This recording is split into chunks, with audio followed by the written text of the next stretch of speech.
I'm packing my suitcase because tomorrow I'm flying to London for a premiere of a Scoliosis documentary that I was cast in. I'm so excited and I still can't believe that I was chosen as one of the 5 cast members in the whole of UK. Crazy, right? I had my Scoliosis fusion surgery 19 years ago. 19 years. Can you believe that? 19 years. And just last week, I thought it was 9. Age. It really does mess with your head. I mean, we all do it, don't we?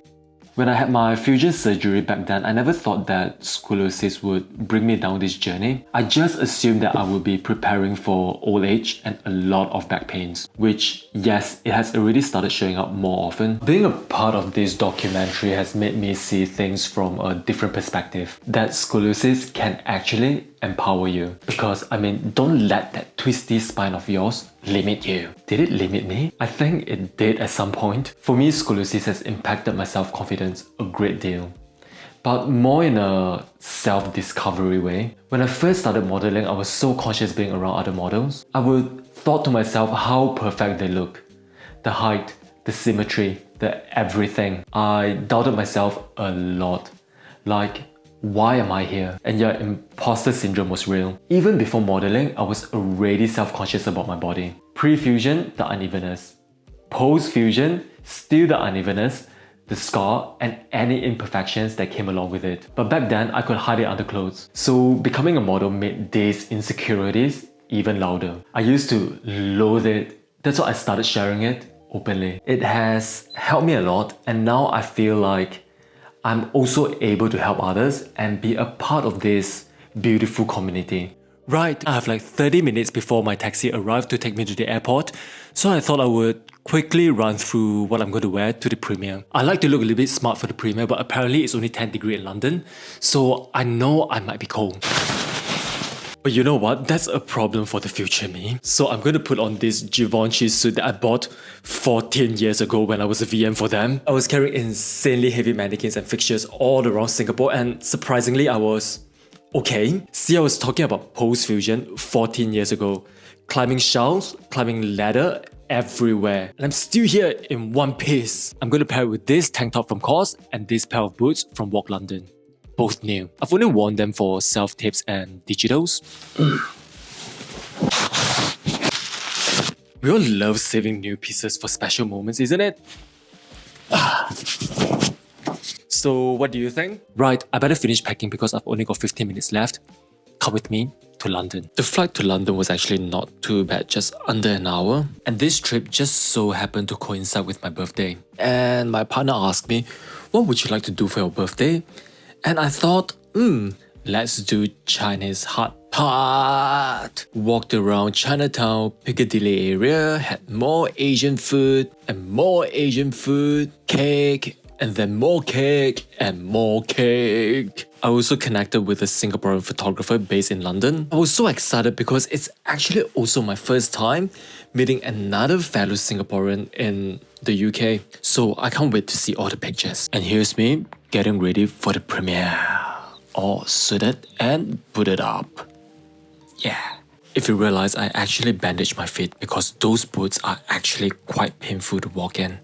I took the bus there and enjoyed the London view. I mean, why not, right? The best way to get around. It's strange to say this, but I actually do miss taking public transport and just soaking in the vibe. And when I arrived, they greeted me. There is such a great positive and supportive vibe within this community. I feel so privileged to be a part of this project, standing among the cast and the team who has worked hard on this project, and also the audience who attended the premiere. It's an experience that I will remember for life. So it has been 5 days since the premiere, and I'm still wrapping my head around this whole experience. It's such a positive and heartwarming one. Like I said during the Q&A in the premiere, that it's actually my first time in my entire life that I'm in the same room, sitting down in the same room with a group of people, other people with scoliosis. Because it can be such a lonely journey that you will feel that you are the only person with scoliosis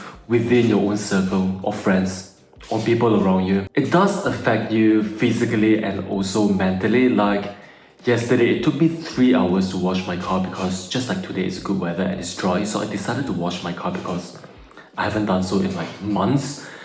And after 3 hours, I just couldn't stand straight. I was leaning forward. My back felt extremely tired. It wasn't sore, but it was mildly uncomfortable. And in the evening, I had to do some grocery and my back was already so tired. I was leaning forward and it affected me mentally because I don't feel as confident. I feel like I'm slouching. I feel like I'm bending forward and I just don't feel like I have a good posture to feel confident personally. And that's just one very small example. And one of the questions during the Q&A was how do we manage our pain? How do we find our passion? And how do we build confidence? You know what?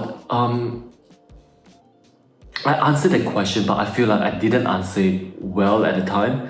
So I would like to take this opportunity to answer that again if you ever see this. Just under a month ago, I had a flare-up. My back was in tremendous pain and it took about over 2 weeks for me to recover. It took a big toll on me and I didn't feel confident. I couldn't sit for a long time. I couldn't stand for a long time. I couldn't lie down for a long time. I couldn't get out of bed. The only way that I can get out of bed and stand up is to slide sideways out of my bed, brace myself against the wall and push myself up. And I did that for about 10 days or so before I can stand up properly or regularly. And I just have to tell myself that it's temporary and it will pass and I will get better and I will recover and I will go back to my usual routine. And it did went away. But yesterday when I was washing my car and I felt the similar kind of like soreness and I couldn't stand up straight and it kind of like came back to me. So there will always be a bit of a relapse. That's why I think people who live with scoliosis and people who have gone through fusion surgery would understand the pain and would have more compassion towards others, like what Louis said in a part of the film, that she feel more compassionate to other people, understanding their pain. And that is so true. So yeah, just have more compassion towards yourself. That's what I would say. If you haven't watched the video, I will share a link in the description. I'm not sure if I can embed it somewhere over here and check it out. Let me know what you think. I'll catch you on the next band. Okay, coffee time.